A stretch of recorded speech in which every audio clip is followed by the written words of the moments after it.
बिस्मिल्लाहिर्रहमानिर्रहीम। 11वीं जमात के अजीज तुलबा व तालिबात, अस्सलाम वालेकुम। आज मैं आपको आपकी दरसी किताब वारिस्तान उर्दू से तीसरा सबक पढ़ाने जा रहा हूं, जिसका उन्वान है आखिरी कदम।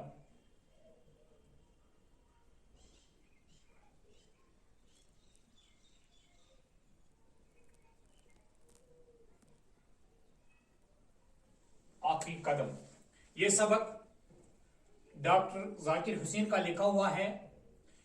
इस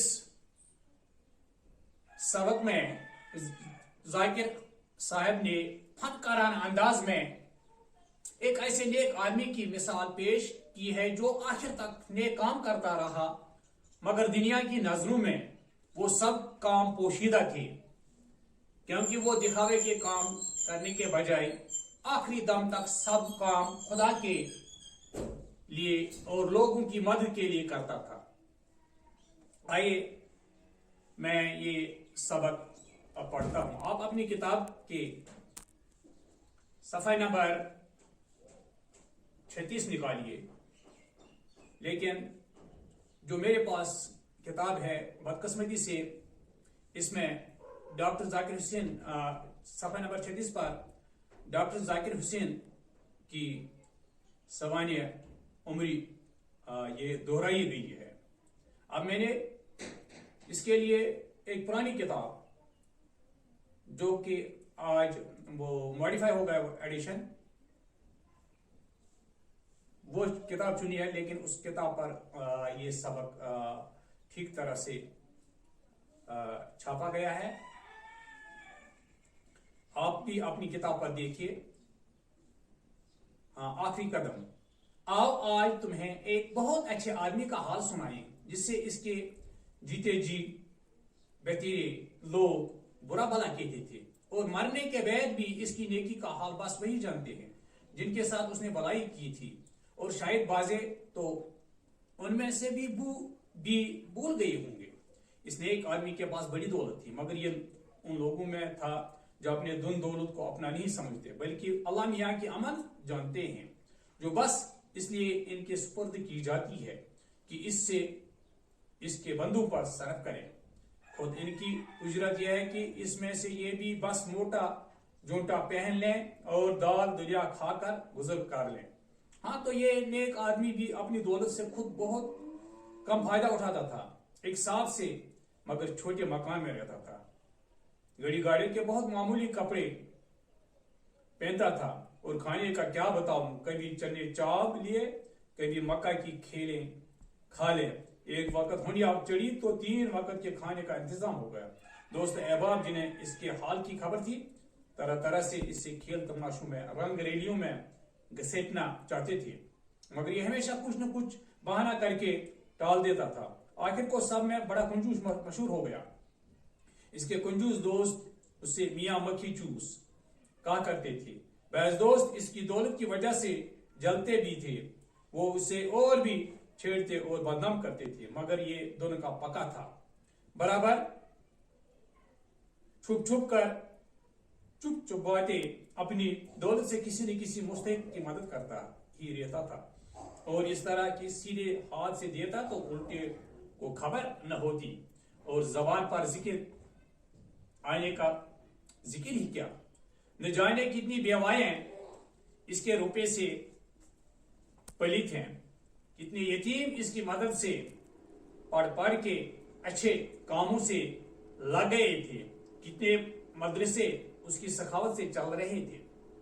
कई शफा खानों में दवा का काम सारा खर्च इसने अपने सर लिया था, और हजारों दुखी बीमारों को बेजाने इसके रुपए से रोज आराम पहुंचता था। लेकिन ये मशहूर था, वही कंजूस मक्खी चूस, दुनिया का कुत्ता, न अपने काम आए न किसी और के।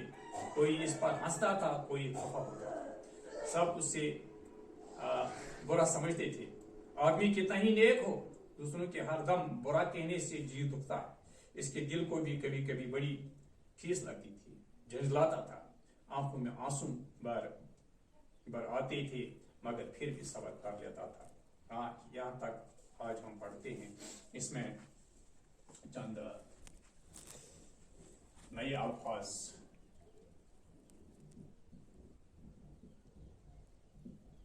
आपके लिए हैं। बतेरे, बतेरे, बहुत से, बहुत से, कई, मुतअद्दिद,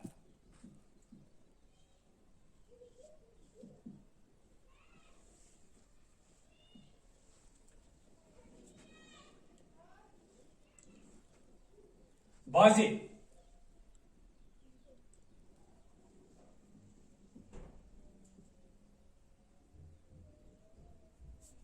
वाज़े, कई लोग, चंद लोग, कुछ लोग, चंद लोग,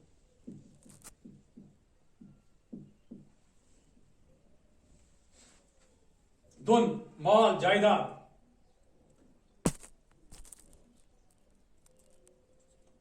अहबाब, साथी, अहबाब, साथी,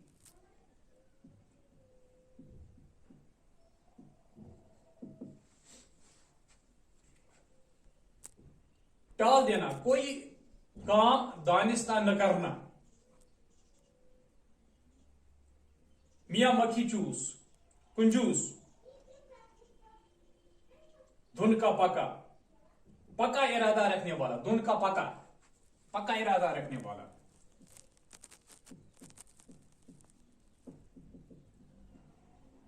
पक्का इरादा रखने वाला,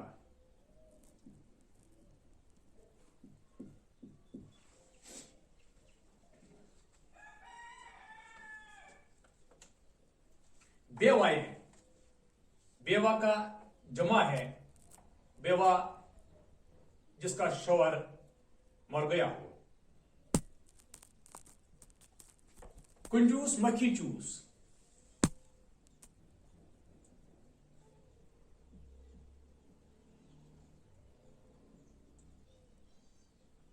कंजूस, मक्खी चूस,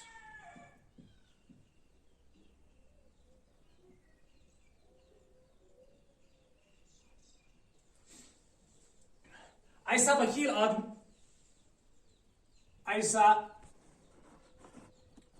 बखील,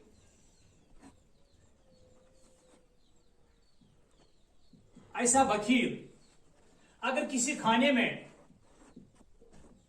अगर किसी खाने में मक्खी पार जाए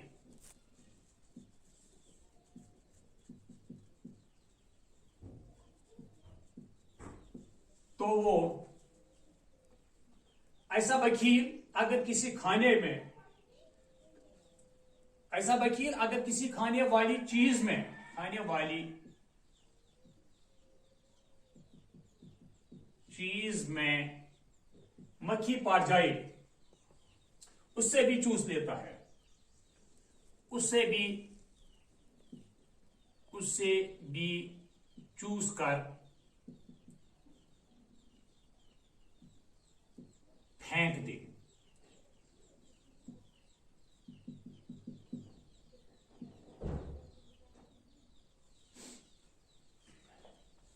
कंजूस, मक्खी चूस, ऐसा बखील अगर किसी खाने वाली चीज में